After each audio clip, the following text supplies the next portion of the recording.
This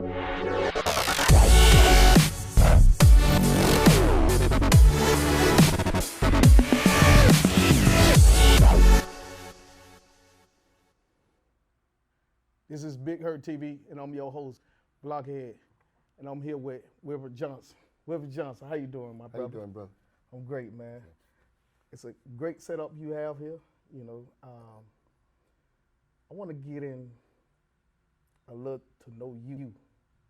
You know, where you started from, where your career started at, and what gave you the love of wrestling. Okay, in my career, if we talked about my career, we'd have to go into my family background. I'm Bahamian.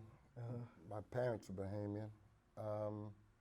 My dad came to this country with a Bahamian education, but he came here to be a boxer, and that didn't work out, so he had to be a high school custodian.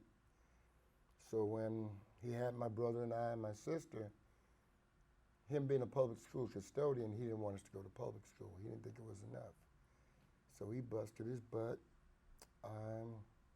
put us in Catholic school. I went to St. Francis over town with my brother. During the week, we would live with my grandma. My dad would pick us up. We'd go clean offices with him. He was a custodian on Miami Beach as well, and we went to Catholic school. When I was in 5th grade, they phased the school out at 6th grade, so my brother had to find an 8th grade school. So we found St. Hugh in the Grove, and that was the first time we ever went to integrated schools. My brother and I ended up at LaSalle High by Mercy Hospital, and they started a wrestling club my sophomore year. I really didn't like the sport that much. My friends kept pushing me to do it. One of my best friends in life right now, Dr. Joffrey, he's a dentist. He stayed on me, come on man, you can really be good. We're the same class. My junior year, we became a varsity sport. First 6 times I wrestled, I got pinned. First 6 times I got pinned. I'd go out there, I was strong, I was athletic, but I didn't know how to wrestle. Technique-wise, because our coach didn't know much about wrestling. He worked at a public school and he would come coach us. So I learned I had to get in shape so I could deal with the 6-minute matches. I started getting better. So my junior year, district tournaments at Killian, I win my first match against a kid from South Dade. And he made the mistake, because I was thinking about quitting. He made the mistake of calling me the infamous Uncle Tom, because he saw me with a Catholic school. Right. So I pinned him, and me going in front of Killian, I grew up in Richmond Heights once my grandmother died, and everybody in the Heights sees me in my green and gold LaSalle uniform, so they think I'm at Killian. So all they know is Wilbert. Hey, that's Wilbert. I grew up on Buchanan Street, but I was at LaSalle. My senior year, let me go back. My junior year, we wrestled Southwest High. Jim Husker's there. He's the coach there. It's their last pretty much black graduating class. He's got Charlie Mack. He's got Joe Coates. He's got Bob Horvath. They took second in state that year. But I'm wrestling their kid in a dual meet, not knowing how to wrestle, and I'm beating him 8-0, and I get pinned. So Husk invites us to practice with them that Christmas break. And the doors just opened up for me. That's what opened the doors. That's what opened the doors for me. That's what opened the doors. Did you take any losses after that? Yes. I lost a match to a kid from Killian, coming back from football my senior year. Wasn't really in shape. I lost in the district semifinals. Back then, you had to come 1 and 2 in state, and I lost to a kid who I later became a teammate of in college, and I set some records straight back then with us being in college. The state champ that year was my cousin, same weight, Julius Pratt. I went on to coach his nephews at Homestead High, Karani, Johnny, and Omar, and he challenged me one day. in '86. I set the record straight with him. So I've had the opportunities to find myself in the sport. And being the younger brother, it gave me a venue where I could be successful. The one person that I would really give a lot of credit to is a gentleman. His name's Charlie Mack. My junior year in high school, my freshman year in college, he took me under his wing. And he made sure that I knew how to wrestle. What got me into coaching was my freshman year coming from that Catholic school. I wrestled a returning 34-pounder, and I beat him 12-2 in the wrestle-off. What? And the coach tells me, nah, you got lucky. There's no way you're better than him. And I beat him in another wrestle-off, but I never beat him again. But I had to keep beating him to even be recognized by the coach. Okay. So my sophomore year, I was really rolling as far as wrestling-wise, but I didn't really vibe with the coach. And what he would do is call me on the day we would have matches, because I was coaching at my old high school, LaSalle. I went back because my coach didn't know anything, so I would go back and help some of my old teammates. And I did that up until like 77, 78. I would go give back. Oh, okay. Go give back. Let me ask you. Let me take you back in high school. What weight classes you was doing? Because a lot of kids get it confused, like, okay, this person is older than me, but actually they wearing the same weight. You know, it's funny you mention that because my weight class was 138, my senior year. And I had to cut sometimes 10 to 12 pounds to make it. My baby boy is a freshman at Gables High. He's wrestling 138. At a freshman? As a freshman. And he's struggling with that he's out techniquing people, but once that junior, senior really grabs him, he hasn't got that physical or emotional maturity to fight back. Right. But he's going to be all right. Yeah. But it's most freshmen, you think they're going to wrestle 100 pounds, and he just jumped right into 138, and he's going through it. He's going to be all right. But what you thought about that? What do I think about it? Yeah. My favorite athlete in sports is Kareem Abdul-Jabbar, and I've read a lot of his stuff. And he has a quote that I've always preached by. For you to know how to win, you got to know how to lose. Oh. You got to know how to deal with the loss before you really can appreciate a win. Oh, that's a great quote. And that was a black belt too. Yeah. Kareem. Yeah, well, Kareem, to me, I know you guys are Michael Jordan fans, but Kareem's the greatest basketball player ever. I could agree with that. But so your wrestling career started this nonprofit organization here, which is the Inner City Wrestling. Right. People in my life who helped me, the Jim Huss, the Rick Tusies, the George Phelins, the Chuck Almeidas, the Walt Allisons, the Charlie Macks, the Joe Coates, the Bob Horbacks, the Larry Edwards, guys that took an interest in me as a young parochial school guy. I didn't go to public school. Right. I remember one of my best friends in life right now is C.A. Hill, and I went into South Dade High, 72, December. And we walked in with our LaSalle team, and I've got my big afro, and they're coming with that Uncle Tom stuff again. And I pinned their guy, first period. And from then on, we've been friends. The Uncle Tom thing was a motivation for you?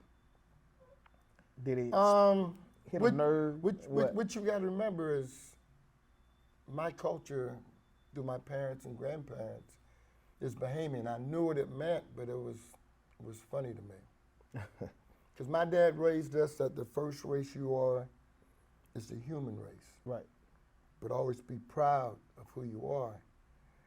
And while you're saying that Uncle Tom thing, us being Bahamian, a lot of people will say, "Oh, you guys aren't black," and that always bothered me. Oh yeah. You know, we're black, Right. and Hispanics who are black, but they'll say, "Oh, I'm Spanish. I'm not black." No, you're black, Yeah. and you have a Spanish culture, but that's okay. So the Uncle Tom thing didn't bother me. It was the intent of the Uncle Tom thing that bothered me. It was the intent. It was something that was said with bad intentions. Right. You know, if they had a reason to call me that I could understand, but most people that know me know that I'm far from that. Right. But then again, you know, people are going to be who they are. And once they find out you're not that, you know, you got to remove that out of your head. And, Right. you know. But you mentioned the Catholic school you Yes. attended. Right. From your whole time in high school, they picked on you about that. You know, my brother went through more of that than I did because my brother had like a different attitude than I did about life. What's a blessing to me, and my dad laughed about it because me and my dad were butting heads. LaSalle was co-ed, wasn't co-ed until my freshman year. And I'm telling my dad our choices are Curly, which I should have gone to because that's where most of my St. Francis classmates went, from Overtown to Liberty City, or Columbus, which was definitely no. And then LaSalle, which my cousin Pam went to, and Derek Thomas's father went to. Robert Thomas went to LaSalle. I was a little hesitant about that, but he made me take the exam, and after we got through taking the exam, one of the administrators told my dad, "Oh, we're going to be a co-ed campus next year." So my dad looks at me. So that was a blessing. Oh. It was co-ed during my 4 years there. Wow. Wow. Yeah. So Predator, the name Predator. You know, we started as this club. We started as Sniper, Okay. and we used to be a part of South Florida Mixed Martial Arts. We taught classes there, and when I left them, the owner gave us this Predator fight gear with the wolf on it. Right. So when we moved and transitioned here from over South Florida Mixed Martial Arts, we became no longer Sniper. We went with the inner city wrestling because in 2005 we started camps. We'd bring in world champions, we'd bring in national champions, head coaches, local guys who were good, and we do a camp. We do $100 camps. We started at Homestead YMCA. We brought in Jamil Kelly, Daniel Cormier, Mohamed Lowell, Jeff Prescott, John Fisher, Kerry McCoy, Gerald Harris, Kurt Dewberry, who was running his club down there, was a part of us. Florida City. Yeah, Duck Rayner, who runs Gladiator, he's stayed with us. So for like the last 13, 14 years, we do a camp. It's $100 for 5 days, and we bring in all those guys. Oh yeah. Yeah. And they assist you with it. They're the clinicians. Oh, okay. I've got a group of gentlemen and a group of friends that we're very, very fortunate that they give us donations to support our camp. You know, these mats you see here, Mr. Lester can tell you. Last time he was here, it didn't look like this. I had 6 parents get together and donate these mats, and these mats cost up to $3,500 walls. And another parent, he painted the walls, and they moved the electrical. So when Mr. Lester was last here, it didn't look like this. Right. It looked like one of those, the room that Apollo Creed took Rocky to Yeah. when he first lost it.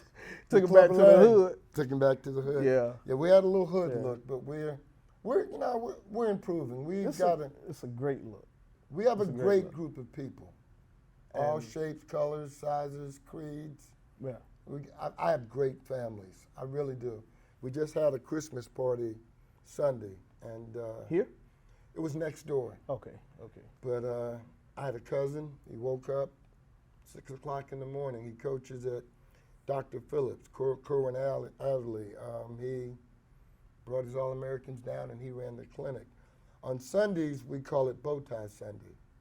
What the bow tie mean? We had a friend. I have a friend that's a very, very knowledgeable wrestler. He's an alternate world team member, Mervyn Ford. His friend, Dr. Joey Miller, they come down on Sundays, and they teach the class. They donate their time, and he's a world-class guy. As an athlete, he's the charge of Florida Wrestling's officials, freestyle and Greco.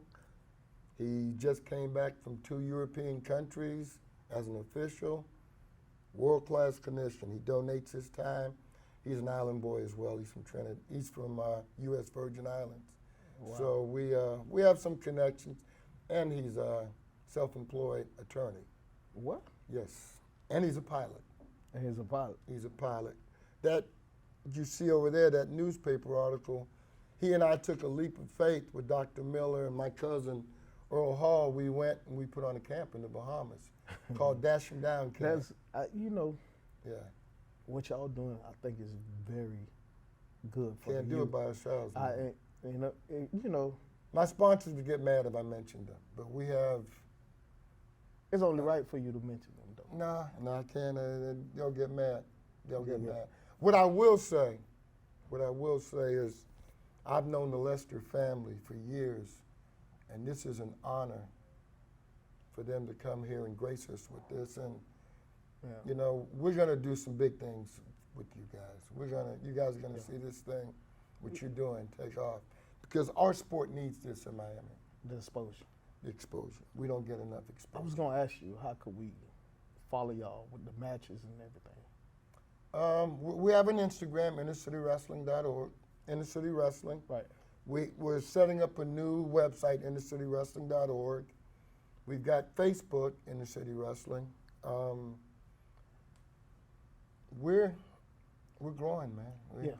It's great. The quote you use, on the mat. Off the streets. Right. Came up with that. My sister knows my passion for the sport, Gloria, and she hooked me up with a nonprofit. It was called United Charitable, and it's run by John and Marion Hawk and Miss Ridgely. She's also involved in that, and they branched off into United Charitable, and they're our mechanism that keeps us going. I'm the program manager, and they keep me straight as far as my fiscal money and what I'm doing, and they keep us out in the national media because they'll put stuff about us once I provide them with the information. Right. But this here, if we could get more wrestling coaches to recognize what a forum this could be, so people can see what we're trying to do. There's no sport like wrestling. Wrestling saved my life. Catholic school didn't save my life.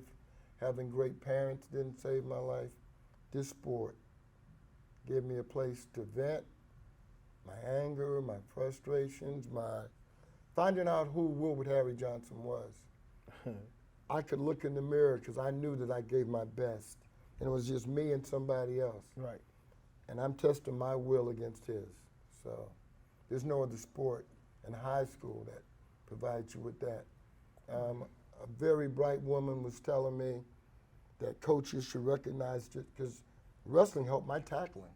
Oh, yeah? Oh, man, yeah. Our double leg, our running your feet, that's Derek Thomas was a wrestler. James Burgess was a wrestler. Erickson Hoster was a wrestler. Ray Lewis was a wrestler.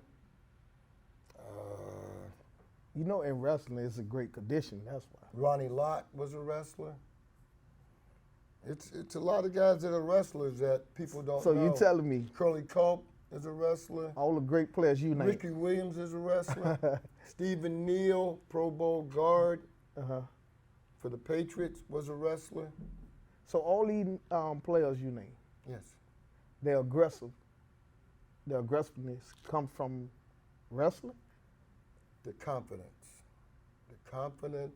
their footwork, the balance, the body posture, the spatial awareness, the running your hips through his hips. You know, if you watched wrestlers warm up, you'd be like, wow. See, people just see us as brute forces, but there's so much technique and drilling involved in wrestling. I'll give you an example. There's a movie that's out. It's called Foxcatcher. Mm-hmm. And it's about a great wrestler. But there's a great wrestler who's a personal friend of mine, Kenny Monday, who stopped that great wrestler that the movie's made about from making 2 Olympic teams. But all people see Kenny as a great, powerful athlete. Kenny's one of the best technicians out there. Wow. And Kenny started out? Kenny's from Tulsa, Oklahoma, but he's got a great background in wrestling. But because he's so physically gifted, if you look at him, the Soviets call him Puma. I was in Mexico, and these Azerbaijanis asked me about new Puma. So Kenny Monday comes down after Hurricane Andrew to check on us.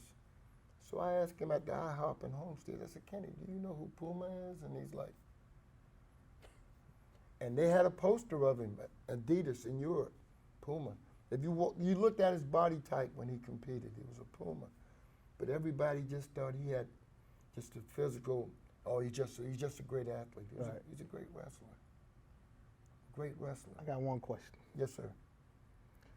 This type of wrestler on the mat is different from the WWE. Now, without a doubt.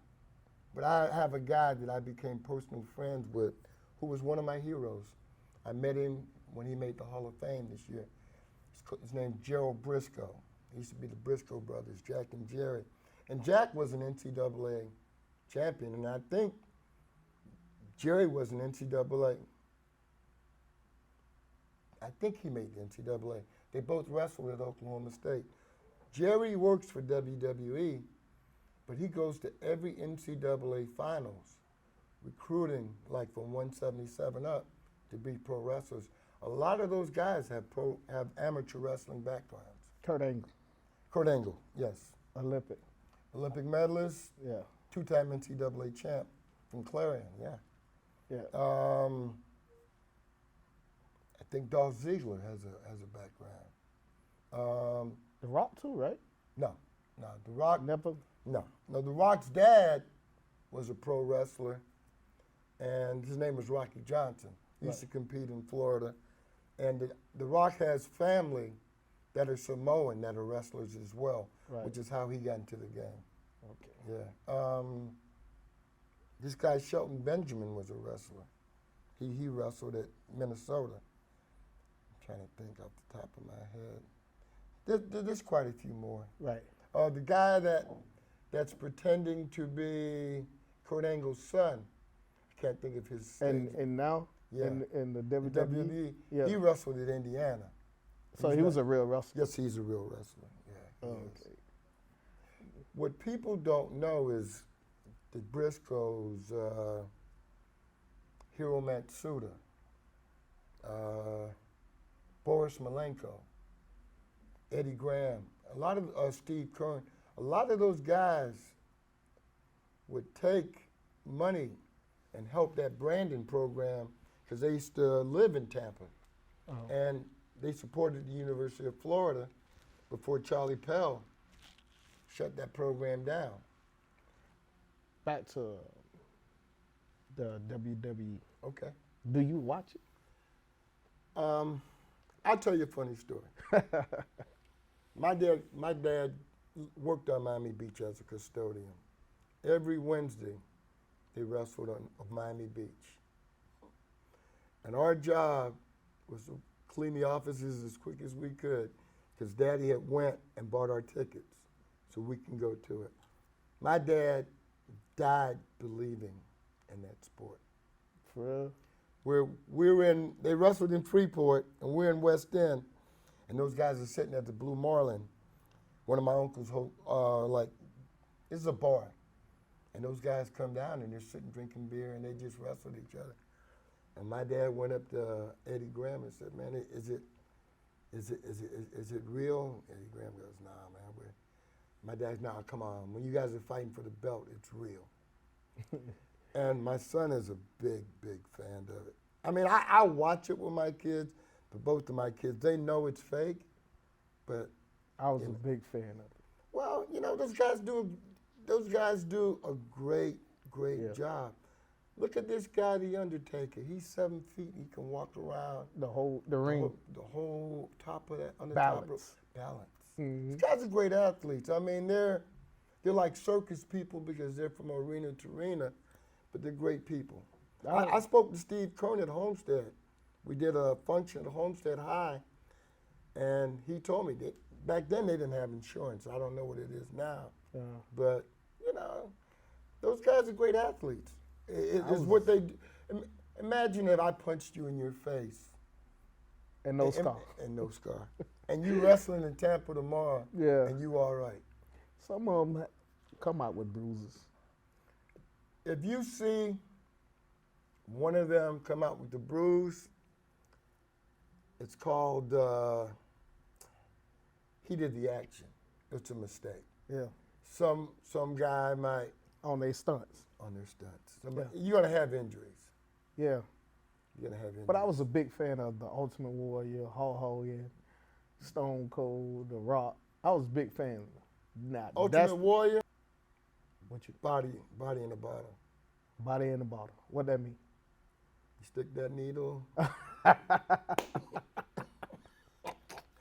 Yeah. Yeah. That dude was cut up, man. You stick that needle. And he went crazy. You're an athlete, right? Right. You know anybody walk around looking like that? Think about it. The body's not made to look like that if you're an athlete. But look at The Rock now. I'm not gonna talk about The Rock. I like The Rock. I love him. His body does fluctuate, but that's life. Okay. He's a big man. Big His dude. mom's Samoan. His dad was a well-cut Also, black Canadian, right. ex-boxer, had a boxing background and went into wrestling. Yeah. You know who was the promoter back then for them? Back in the far west? Promoted all those people? Ed Francis. Russ Francis. Dad played tight end for the Patriots and the 49ers. Yeah, and what year is this? We're talking 70s. Okay. Yeah. He brought those Samoans over. I wouldn't even thought of it. Yeah. And that WWE you're talking about, they got sued by the WWF. They used to be WWF when I was a kid. Yeah, but why they changed their name? Because they had to, because the World Wildlife Federation in Australia sued them for using their name. But they was World Wrestling Federation. Right. So now they're Worldwide Entertainment. Yeah. Yeah. Yeah, that's history. A lot of boxing matches, scorecards are determined because we believe wrestling. Okay. Now I gotta ask you a question. Okay. Do you follow Pop Warner? Not at all. Football? Not at all. Yeah. I mean. And I'll tell you why. I have a scar here from wearing the rubber suits to make weight. I cut down to 134, and I saw a group of kids, and I'm not going to say what club, running around wearing garbage bags. Man, I did that now. Okay. And I'm talking about to lose weight. Okay.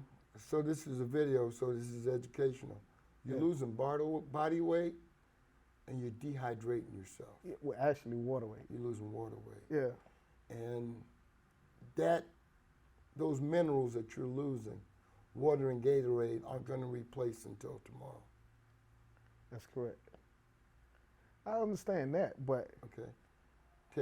Tell you another story. There's 2 Florida kids that went away to school to lose weight, and they took creatine, which dehydrates you. And they're wearing those rubber suits, and they're in the sauna room. And they died because they couldn't cool their internal organs off From that suit, though. from The heat and then the suit. and the creatine. Oh. Well, but I'm going to tell you something. From part one Okay. to on this mat, where you would draw a lot of kids from part one to league. And I'd love for them to come, but no rubber suits. Uh, you have different weight classes, right? No rubber. Okay, I'm gonna tell you right now. If there's a college kid, Mm-hmm. high school kid, in here training with me, Mm-hmm.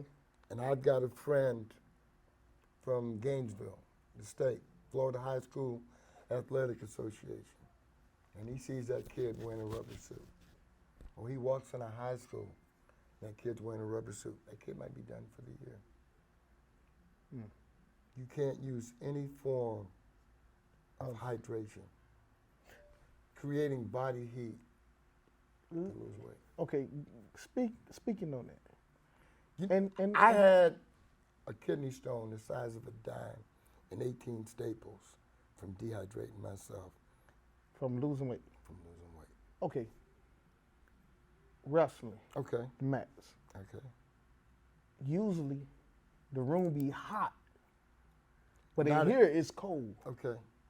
But if you go okay, to a high okay, school or okay, something, okay. Why would you practice in conditions that you never wrestle in? great question.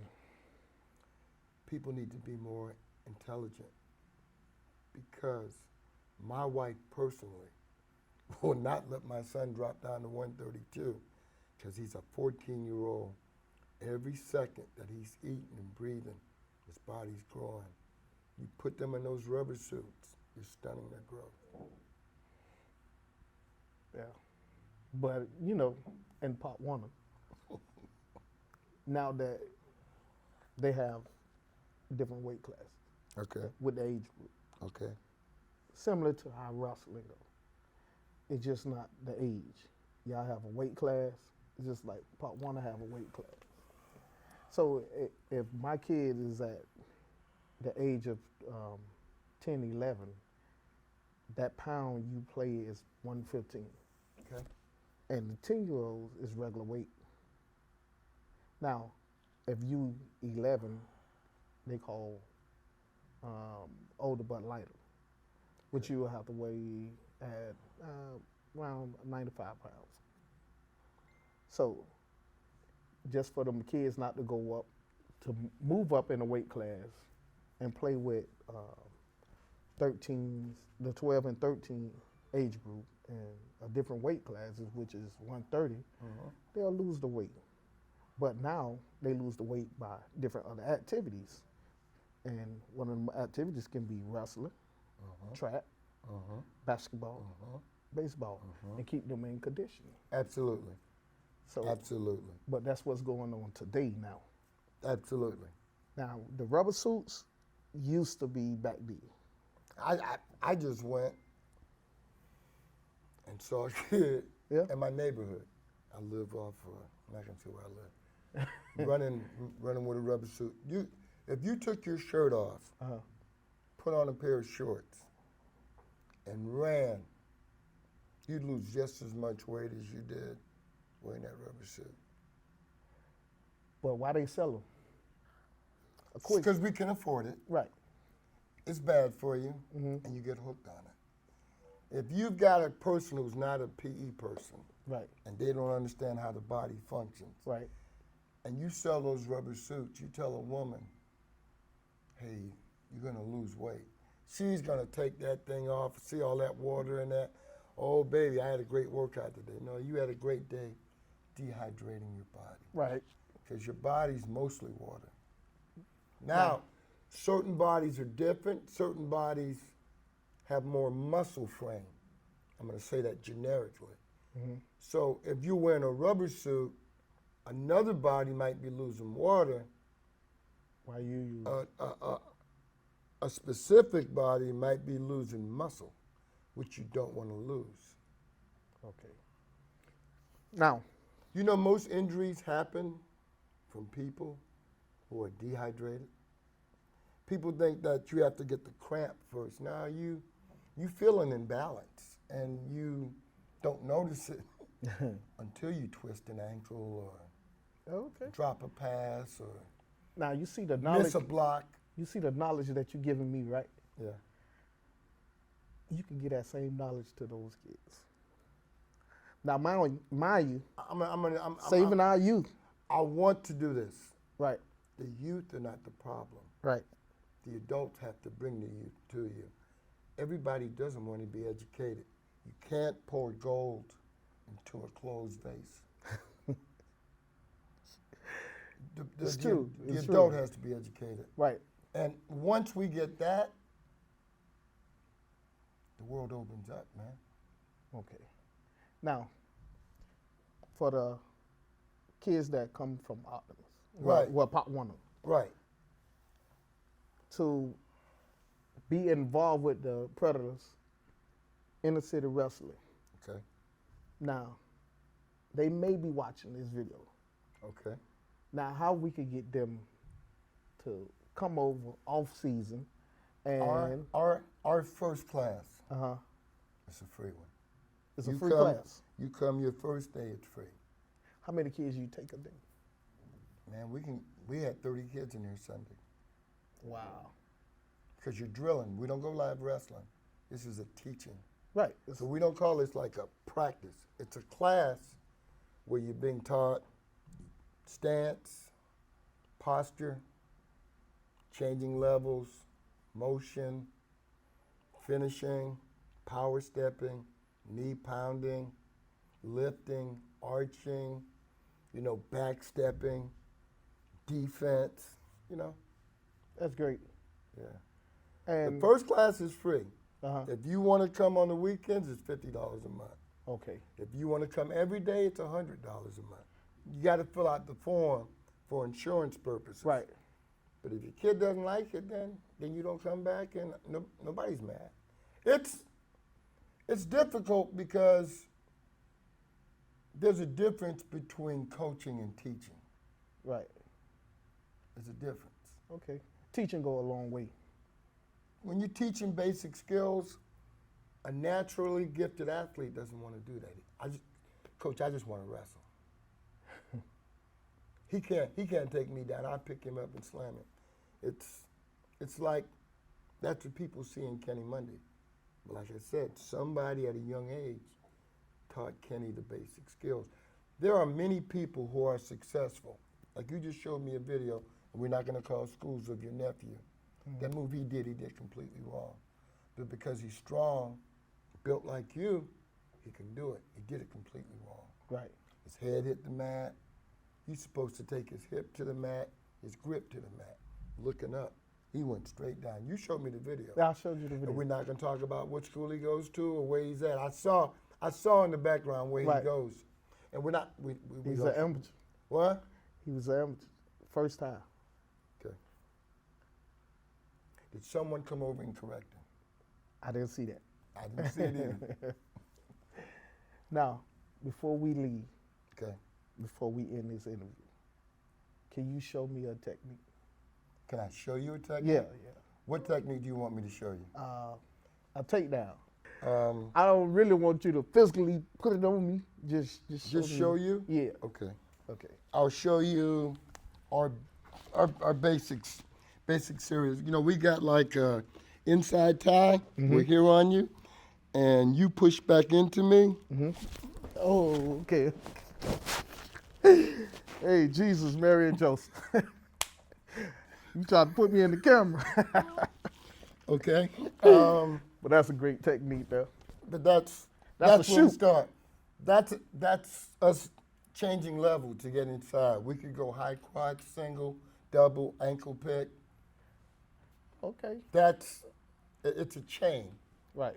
You try not to do one move. You do an attack, and then your finish is completely different. Like with you, the way you went, because you didn't wrestle, I just would have followed you to the wall and pounded my knee. Right. But if you had sprawled, I'd spin behind you.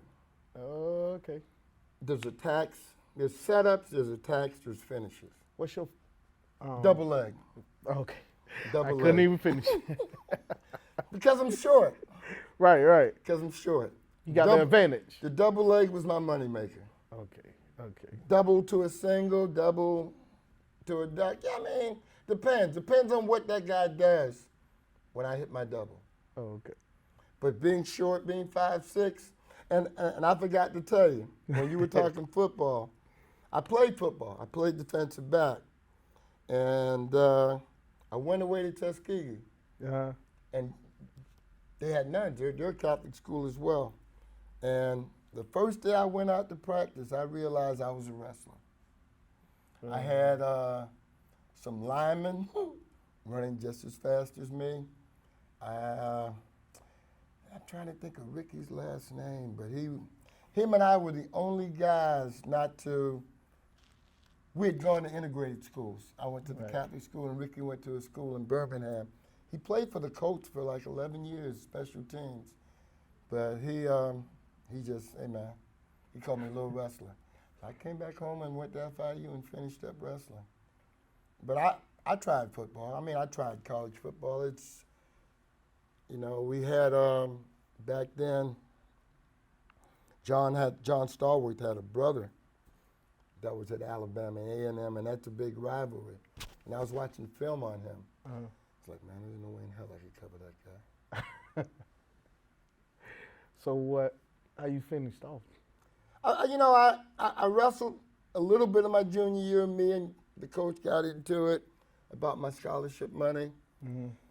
And going to Tuskegee, I had enough credits to student teach. So I had to either student teach, okay, or go to my senior year and try to be an All-American, which I probably had a decent shot. And my sister was going to Ransom Everglades. My dad needed me to teach. So started out at Richmond Heights Junior High. We won 2 county championships. And I realized that I needed to try high school because we had an A, B, and a C team. The principal there, she let me teach 2 or 3 wrestling classes. So we practiced twice a day. Went to South Miami High. We built a little program. Went to Homestead High. Did really well. Did a year at Killian.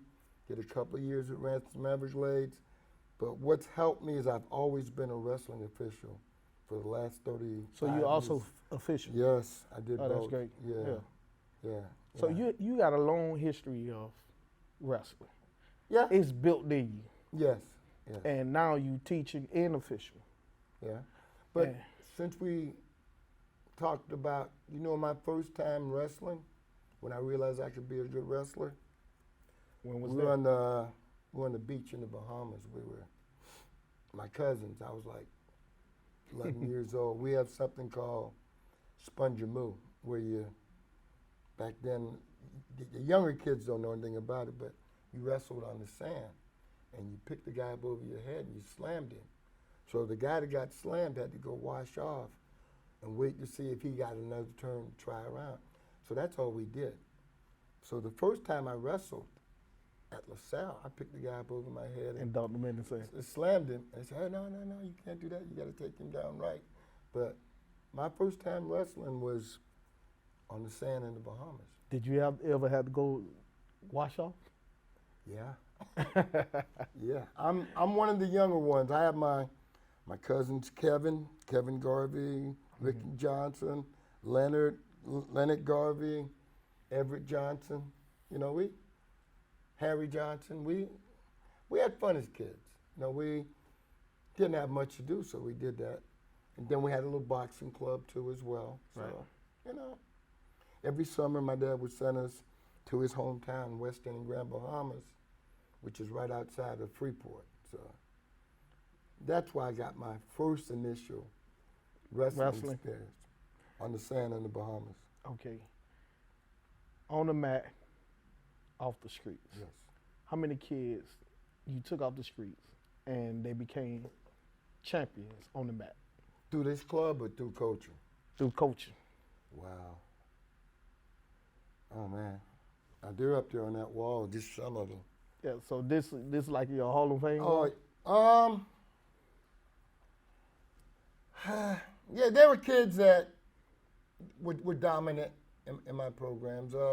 This kid, Alex Urquiza, he came to me in 7th grade from Palmetto Middle, and he's at North Carolina State right now. And hopefully, Julian Hernandez, who came to me in 6th grade, we're hoping we can get him up at NC State. Okay. I have a couple of friends that they're coaches at universities that they keep me in mind about my kids. They like what my kids do.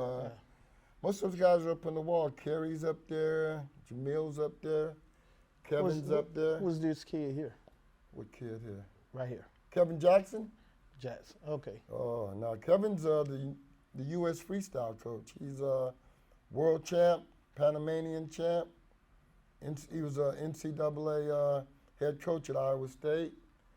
Got Derek Thomas up there.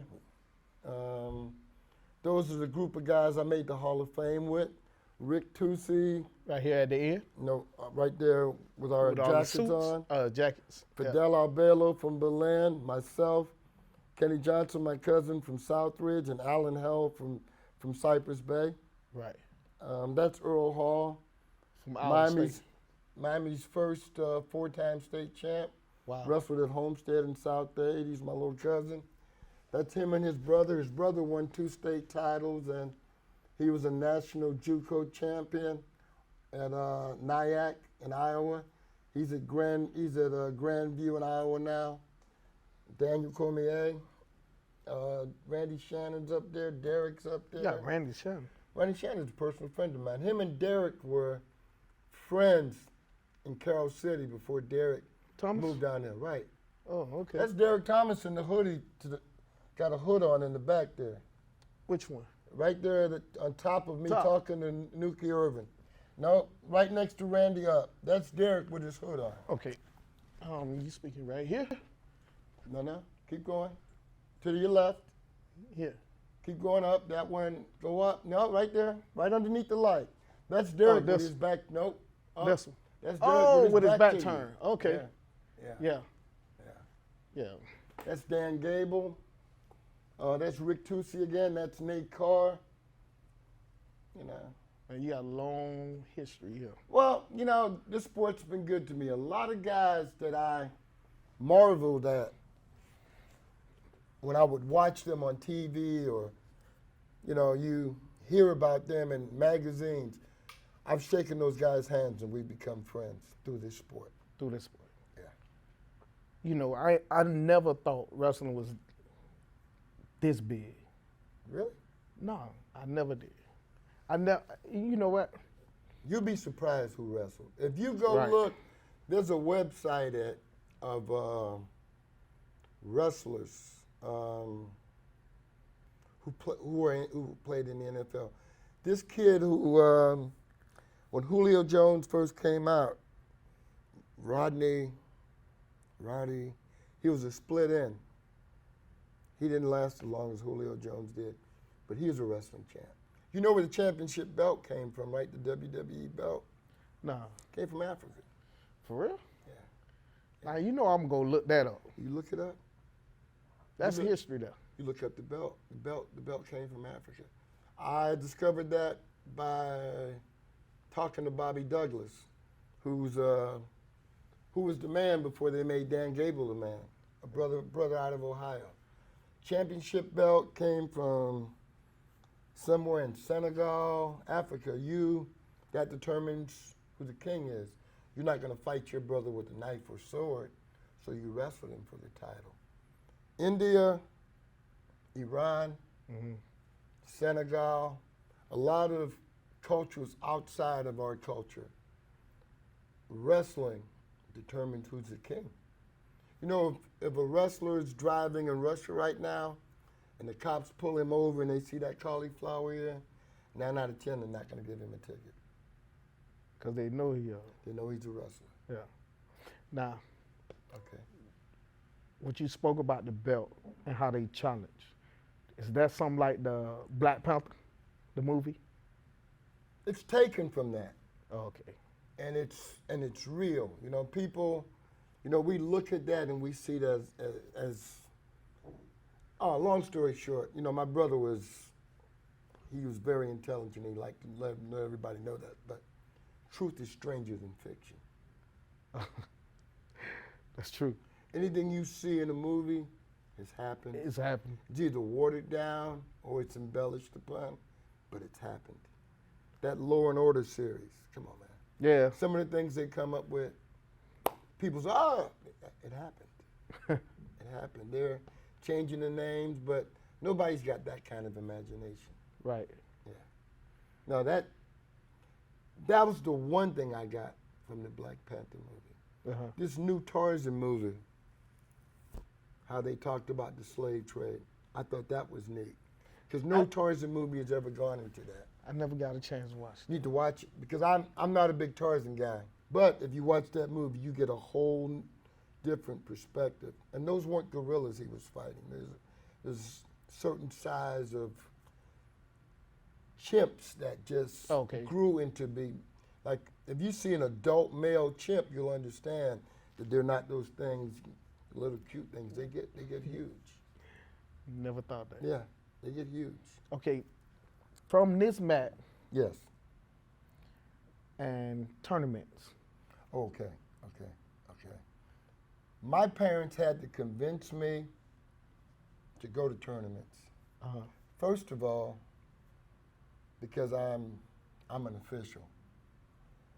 And when I'm a veteran official. Matter of fact, I do the assignments for the GMAC. I'm one of the guys that assigns officials to different matches. So I feel uncomfortable sending one of my kids out with a guy who knows in some shape or form, Right. I'm determining in the real season what kind of matches he's going to do. So I like taking myself out of that. Then on the reverse side, I go to places and they've got children refereeing. So Okay. and like I said, you know, what I left out when you were talking to me, and I think what impressed Mr. Lester last time he was here with his nephew, is we're not chasing trophies and medals in here. Right. We're chasing character. We want these kids to be men. You know, I kind of figured that out. That's why I never asked you about any rewards. Yeah, because the medals and the trophies, and like you were saying, to make weight, to win, that's, you know, I remember when I used to be at Homestead High, and I'm not going to call the club, but they got the pennies, shaking them in the jugs. And these kids would come on a summer day with these big chenille leather jackets that they were national champs, and they got The big rings. big rings, and I'm like, That's kind of big in Pop Warner right now. yeah, today. but I'm like, I coached the JV. I'm like, how am I going to get through to this kid that they see this short wrestling coach that I know football and I do? Because any little thing that happens wrong, they think, oh man, this guy, it's a double-edged sword. Yeah, it is. It's a double-edged sword. It's like coaching a kid whose dad has taught him all these great moves, but never taught him the basics. And he wants to come in here and he wants to do all the great moves. And So how you break a person down like that? How you could take that person? when you're dealing with a child, Uh-huh. you got to have the ability to see life through his eyes and not try to beat your life on him. It's got to be a joint venture. Right. Because if you just try to give a kid your way, the highway, especially now, you're going to lose that kid. If you don't build a personal relationship Right. where there's loyalty and trust on both ends, and no matter what he does, you're there for him. If it's all about winning, then that's what you're going to get. When that kid loses, he's going to want to leave you. Mm-hmm. So if you're not caring about the whole kid, is all you care about is what he can do for you as an athlete, you're going to lose something. Right. What gives you the passion to keep doing this? Is it the kids or is the love that you have for wrestling? We're all shaped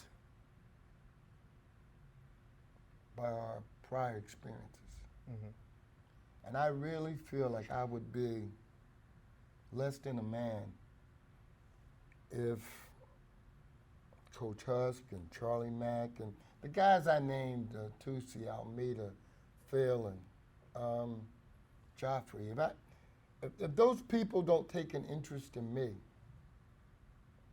and then I can't give that same interest back, because, you know, what you do in life and what you do as an athlete isn't as important with what you leave somebody with that you've done for them.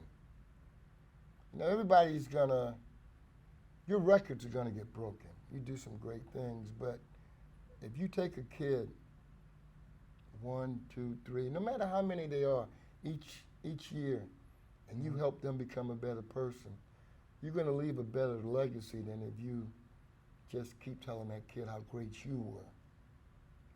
Right. Because it doesn't transfer. I honestly believe, you know, you've gotta give something back before you leave this earth. And this is my way of giving something back. You know what? And I've always been blessed. I've had some bad times in my life. I've had some stupid things happen to me, but I've always learned from it, and I've always gotten up, and I can look at anybody in the face and say, look, I don't owe you anything. I didn't do any evil to you. God bless you. Go on your way. Good, bad, or in between. There you go. Thank you. Thank you, Mr. Black. Wilbert Johnson. Thank you, Black. That's our time. Once again, it's Big Herc TV, and I'm your host, Blockhead.